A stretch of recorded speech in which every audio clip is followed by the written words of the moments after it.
a self-taught baker with unique recipes.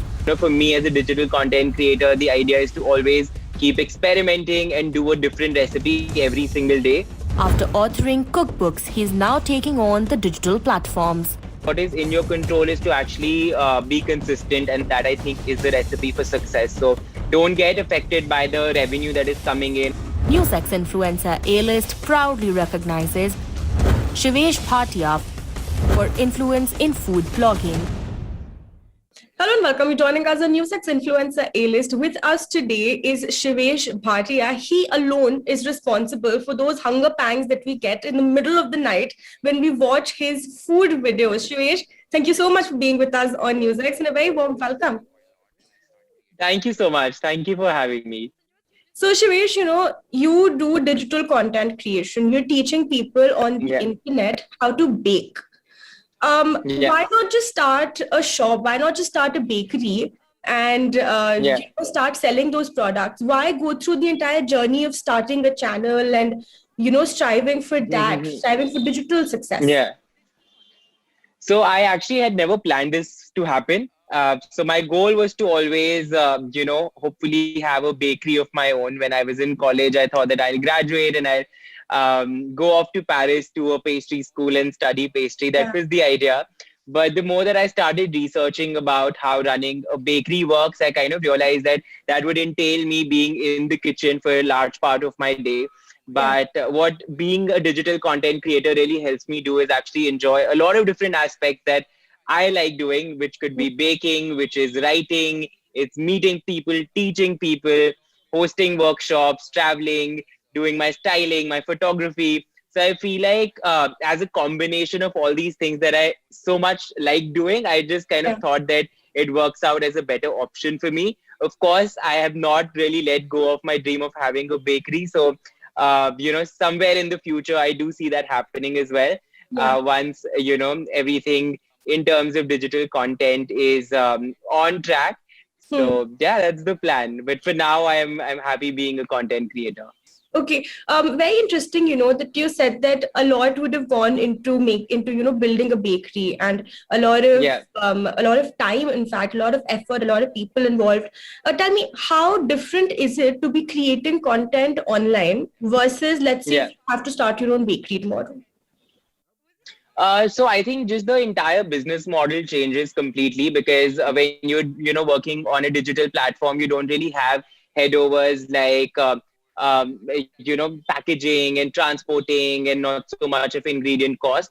That of course is all something that comes in picture when you're running an on-ground business. So the idea of it is completely different. Then of course, for me as a digital content creator, the idea is to always keep experimenting and do a different recipe every single day. But once you have a bakery, you would change your menu, I think, once in 6 months. So you do, the same menu over and over again on an everyday basis. So are you now, experimenting with food so that when you have your bakery, eventually, you know exactly what you want?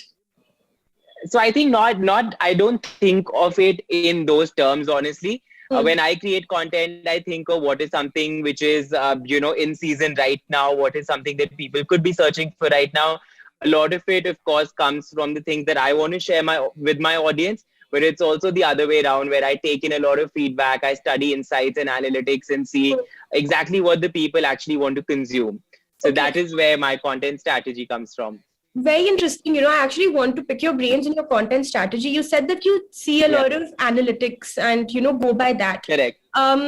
Do you see analytics, let's say, on each and every single platform, or you're mostly big on YouTube, or do only YouTube analytics matter for you? How does that work? So I am actually active on both Instagram and YouTube, and they're both major platforms for me.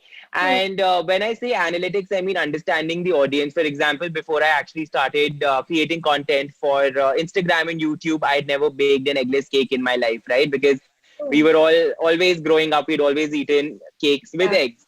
But once I started putting these recipes out, I realized that on all platforms, across all platforms, be it my website, Instagram, YouTube, or any other platform, people kept asking for substitutes for egg, which kind of indicated to me that a large part of my audience doesn't consume eggs, which is why I started experimenting more with eggless recipes. Hmm. And then you kind of also see what are the recipes which have been doing well. So for me, I've realized that no bake, quick chocolate recipes do extremely well as compared to the rest. So I would always keep like a higher portion of those recipes and then mix and match it with the other kind of content. Yeah. So, Shivesh, how different is it? When you started off, you obviously did not Yeah. have all these reactions coming in, right? Not a lot of people were Correct. engaging. So, the engagement then versus the engagement now, and how did you kind of pan this journey of not Yeah. having people to having people that are Yeah. constantly wanting to view your content? Yeah. So I think in the beginning, a large part of my, the recipes that I was putting out or the content that I was creating, I think it was only influenced by what I wanted to eat or what my friends Yeah. wanted to eat and what my family wanted to eat.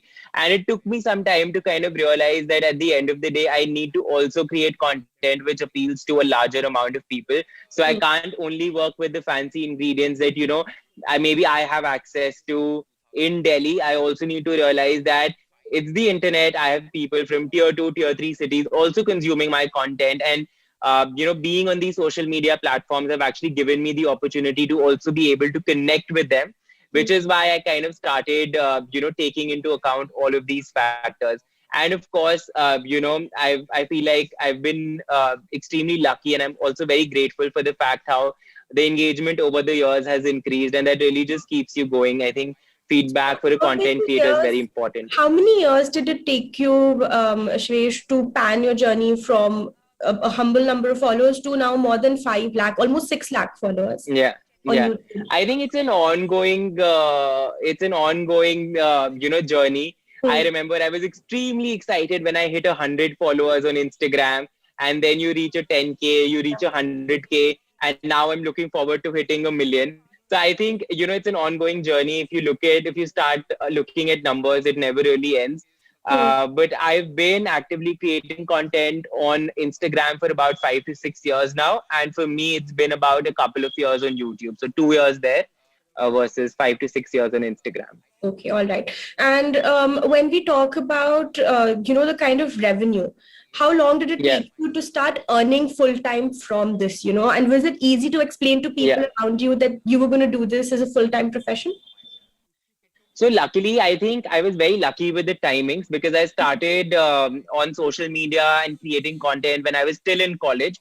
So I Okay. was in second year of college, and at that time, if you're doing something with college, you treat it as an extra pocket money. And Right. luckily, I started generating revenue from my Instagram quite early on while I was still in college. And by the time that I graduated, I had a good amount of revenue coming in. And I think that's extremely important when you want to take a step of, picking something which is not as mainstream as your full-time profession.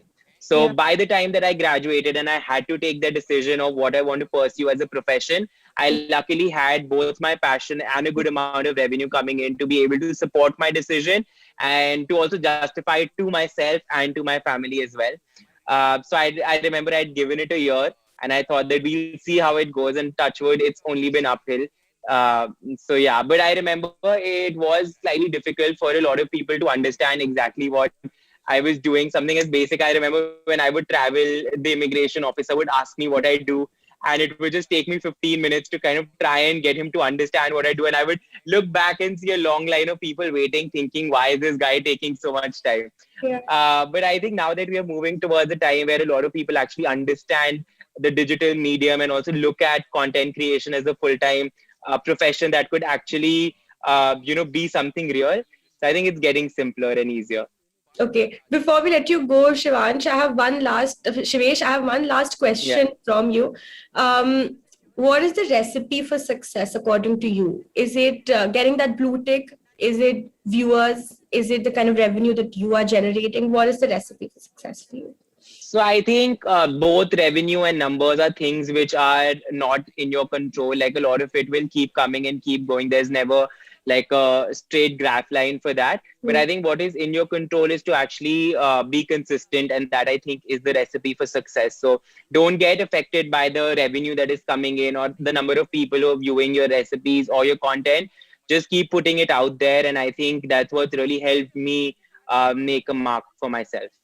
All right, Shivesh, thank you so much for joining us. It was an absolute Thanks a lot. pleasure having you, and more power to you. Thank you. Thanks a lot. For more such videos, subscribe to the NewsX YouTube channel, hit the bell icon.